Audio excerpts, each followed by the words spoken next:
আসসালামু আলাইকুম, আমি অনামিকা। অনামিকা স্বপ্নকুটিরে নতুন আরেকটি ব্লগ ভিডিও নিয়ে চলে আসলাম।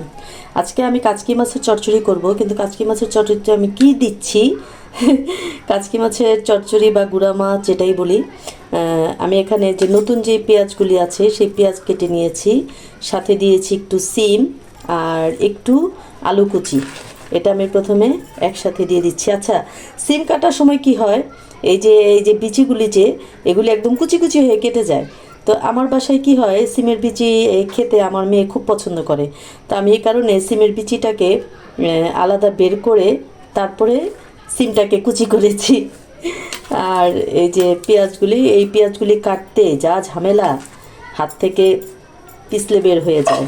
আচ্ছা, আমি এটাতে এই কড়াইতে দিয়ে দিলাম সবজিগুলো, সাথে দিয়ে দিচ্ছি টমেটো আর কাঁচামরিচ কাটা। আমি সব একসাথে দিয়ে রান্না করব।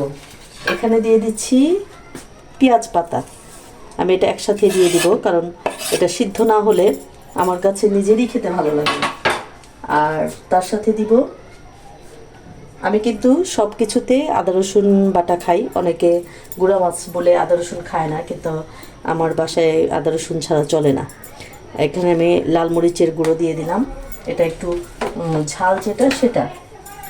আর দিব কাশ্মীরি লাল মরিচের গুঁড়ো, কারণ গুঁড়া মাছ যদি কালারটা একটু সুন্দর না হয় সেটা আমার নিজেরও ভালো লাগে না। সাথে দিয়ে দিচ্ছি ধনিয়ার গুঁড়া, দিব হলুদের গুঁড়া। অনেকে আছে এই জিরার গুঁড়া খায়, আমার কাছে এটাও পছন্দ না। আমি লবণটা আমার আন্দাজ মতো দিয়ে দিলাম। আপনারা লবণ টেস্ট করে দিবেন, কারণ আমি সবসময় কথাটা বলি যে আমার লবণ চেক করতে মনে থাকে না, ভুলে যাই। কিন্তু আমি যেভাবে দেই, জীবনে যতদিন ধরে দিচ্ছি, মাঝে মধ্যে বছরে একবার হয়তো বা ভুল হয়েছে, খুব একটা ভুল হয় না। দিতে দিতে অভ্যাস হয়ে যায়, আপনাদেরও অভ্যাস হয়ে যাবে। আর আমি এখানে দিয়ে দিচ্ছি তেল। এখন আমি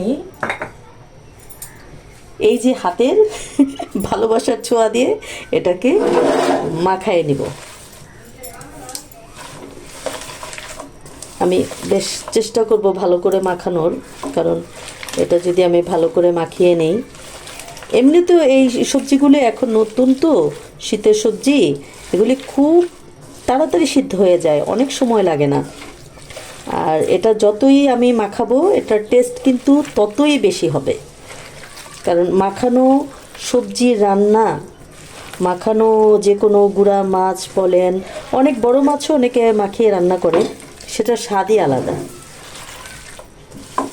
আমি দেখেছি গ্রামে, মানে আমাদের দেশের কথা বলছি, আমার শ্বশুরবাড়ির দেশে বা বিক্রমপুরে যে আমার শাশুড়ির বাবার বাড়ি আছে, ওখানে বেশিরভাগই দেখা যায় ওরা মাখিয়ে রান্না করে। আবার আমার ননদের শ্বশুরবাড়ি ময়মনসিংহ, আমার ননদের শাশুড়িকে দেখি উনি খুব মানে ভালোবাসা দিয়ে মাখিয়ে যে সবজিগুলি রান্না করে, তরকারিগুলি রান্না করে, এত টেস্টি হয়।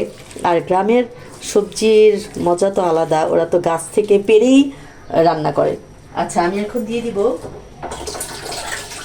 কাচকি মাছটা। কাচকি মাছটা আমি ধুয়ে রেখেছি, আমি জাস্ট এটা এখানে ঢেলে দিব।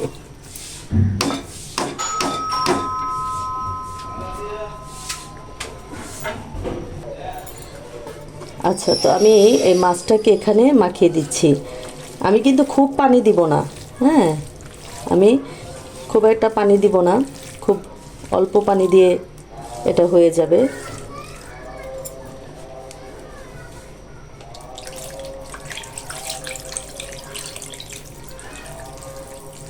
এই যে দেখেন, জাস্ট এই এতটুকু পানি, এটাতেই কিন্তু এটা একদম চচ্চড়ি হয়ে শুকিয়ে যাবে। আর আমি এটা নামানোর আগে ধনিয়া পাতা দিয়ে নামাবো। চুলাটা অন করে দেই। এবার আমি এটাকে ঢাকা দিয়ে দেব। প্রায় শুকিয়ে আসতেছে, আমি এটাকে একদম চচ্চড়ি করে ফেলবো। শুকিয়ে উপরে তেল উঠে যাবে, তখন আমি ধনিয়া পাতা দিয়ে নামিয়ে ফেলবো। যারা আমার চ্যানেলটিকে সাবস্ক্রাইব করেননি অবশ্যই সাবস্ক্রাইব করে দিবেন, যারা করেছেন তারা তো আমার ভালোবাসার মানুষ, আমার সাথেই আছেন। আর অবশ্যই লাইক কমেন্ট শেয়ার করে দিবেন। আর যারা কমেন্ট করবেন কমেন্টের পাশাপাশি লাইক বাটনটা প্রেস করে দিবেন, বেল আইকনটি প্রেস করে রাখবেন যেন আমার ভিডিওটি আপনি পেয়ে যান। আর আমি আমার ভালোবাসার মানুষদের অনেক ভালোবাসি। সবাই সুস্থ থাকেন, যার যার পরিবার নিয়ে নিরাপদে থাকেন। আমার জন্য দোয়া করবেন, আমি যেন আমার পরিবার নিয়ে নিরাপদে থাকি, সুস্থ থাকি। তো এটা আরেকটু শুকানো হোক, তারপরে আমি ধনিয়া পাতা দিয়ে নামাবো। এই যে এটা একদম চচ্চড়ি হয়ে গেছে। এই যে দেখা যাচ্ছে তেলও উঠে যাচ্ছে, হ্যাঁ তেল উঠে যাচ্ছে। এখন ধনিয়া পাতা দিয়ে নামিয়ে ফেলবো। তো আমার মতো করে সবাই রান্না করে খেয়ে দেখবেন কাচকি মাছের চচ্চড়ি। এভাবে কার কার ভালো লাগে সেটা আমাকে কমেন্টে জানাবেন। আর কে কীভাবে রান্না করেন। আমি কাচকি মাছের চচ্চড়ি অনেক কিছু দিয়ে আলাদা আলাদাভাবে রান্না করে খাই। আমি সবগুলি আপনাদের সাথে শেয়ার করব। হয়তো কারোর সাথে আমার রান্না মিলেও যাবে।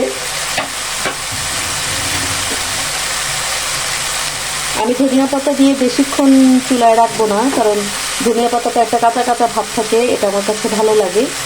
ধনিয়া পাতা কিন্তু সিদ্ধ হয়ে যায়, কিন্তু কালারটা দেখতে খুব সুন্দর থাকে। এর যে বেশি আর আমি চচ্চড়ি করলে এই যে লেগে গেছে, আপনি দেখবেন গুঁড়া মাছ যখন নিচে দিয়ে একটু লেগে যাবে, ওটা খেতে কিন্তু বেশি ভালো লাগে। হ্যাঁ, ওটার স্মেলটা অনেক সুন্দর আসে। তো সবাই ভালো থাকবেন। আসসালামু আলাইকুম।